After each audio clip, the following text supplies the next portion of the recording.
43واں زبور جلاوطن آدمی کی پکار۔ اے خدا میرا انصاف کر اور بے دین قوم کے مقابلہ میں میری وکالت کر، اور دغاباز اور بے انصاف آدمی سے مجھے چھڑا، کیونکہ تو ہی میری قوت کا خدا ہے۔ تو نے کیوں مجھے ترک کر دیا؟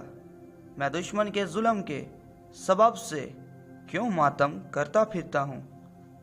اپنے نور اور اپنی سچائی کو بھیج، وہی میری رہبری کریں، وہی مجھ کو تیرے کوہ مقدس اور تیرے مسکنوں تک پہنچائیں۔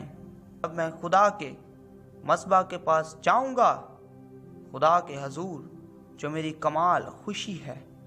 اے خدا میری خدا، میں ستار بجا کر تیری ستائش کروں گا۔ اے میری جان تو کیوں گری جاتی ہے؟ تو اندر ہی اندر کیوں بے چین ہے؟ خدا سے امید رکھ، کیونکہ وہ میرے چہرے کی رونق اور میرا خدا ہے۔ میں پھر اس کی ستائش کروں گا۔ آمین۔ یسوع زندہ ہے، شیطان شرمندہ ہے۔